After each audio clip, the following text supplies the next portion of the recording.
car l'identité et les valeurs des Africains ne sont pas différentes de celles du reste de l'humanité. Nous avons les mêmes sentiments de solidarité, de compassion et les mêmes aspirations à la liberté, à la dignité, à la justice et à la propriété. Pourtant, force est de constater que, après l'esclavage, après la colonisation, après les pseudo-indépendances, on ne nous a reconnu que le droit d'être libre, mais seulement au sein de l'enclos français. L'Afrique francophone est encore aujourd'hui, en octobre 2019, sous le contrôle de la France. Cela remonte à 1984, lorsque les puissances coloniales se sont réunies à Berlin pour se partager l'Afrique, sans que les Africains aient leur mot à dire. L'Allemagne, l'Espagne, l'Angleterre, le Portugal ont compris depuis lors qu'il fallait sortir du schéma de la conférence de Berlin et redéfinir les contours d'une nouvelle coopération avec les pays africains. Pas la France, qui avance sans bouger, en portant des masques et qui considère toujours le continent africain comme sa propriété. Les peuples d'Afrique, et particulièrement la jeunesse, revendiquent pourtant avec de plus en plus de vigueur leur besoin de démocratie, leur droit à l'autodétermination,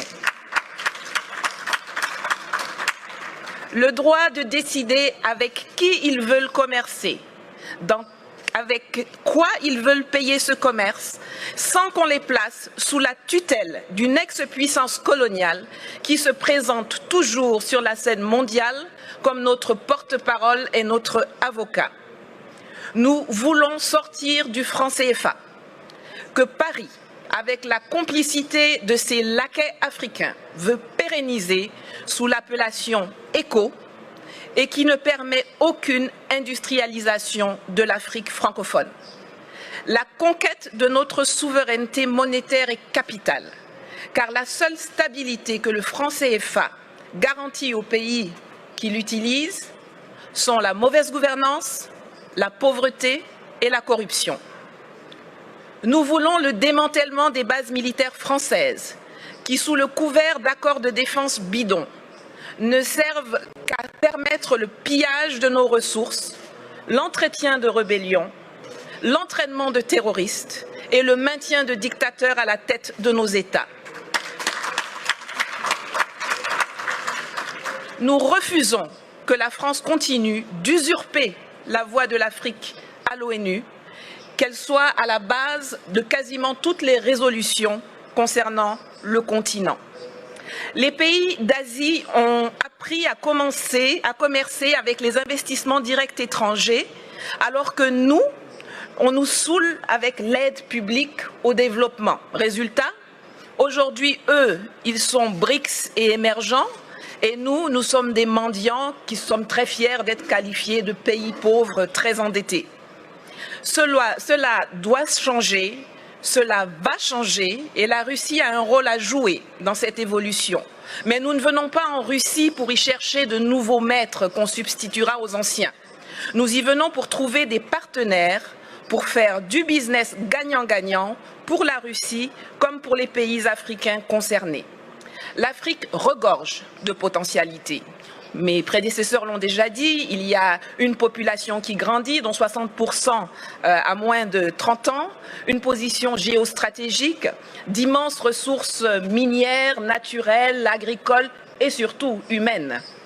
Sur le plan militaire, la présence de la Russie, qui n'y a pas de tradition coloniale, peut permettre de rééquilibrer les choses dans les pays francophones. Et je crois que l'exemple centrafricain dont Madame la ministre de la Défense pourrait mieux nous entretenir est l'un des plus parlants.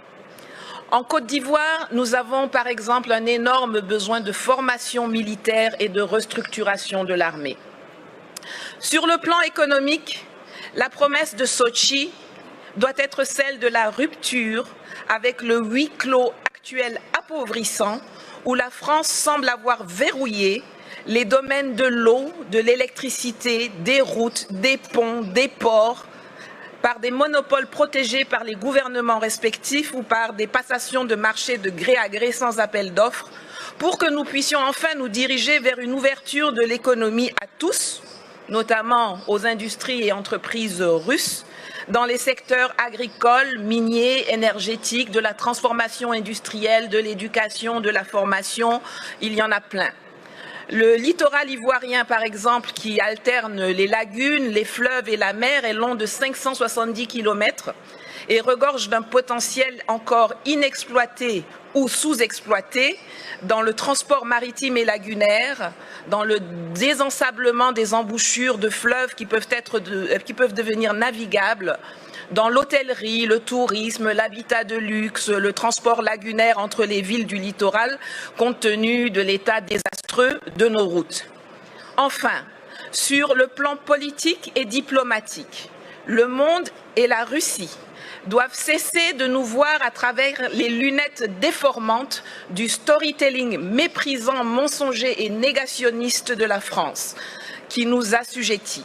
L'Afrique n'a pas besoin de tuteurs à l'ONU, l'Afrique n'a pas non plus besoin de nouveaux propriétaires, mais la Russie y a sa place comme un partenaire dans une logique de Commonwealth, d'enrichissement partagé, de collaboration vivifiante et innovante entre les secteurs privés respectifs.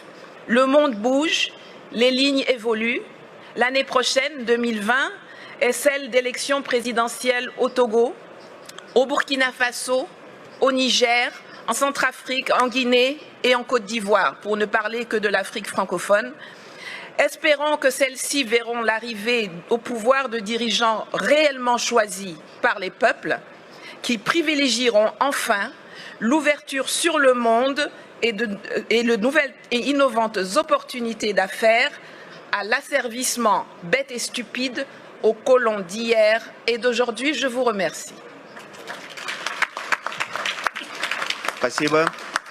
Я хочу отдельно отметить, поскольку в зале находятся иностранные журналисты, французские, американские, что одна из главных традиций мероприятий, которые проходят в нашей стране и в частности здесь, это полная свобода, открытость, отсутствие цензуры, и спикеры свои выступления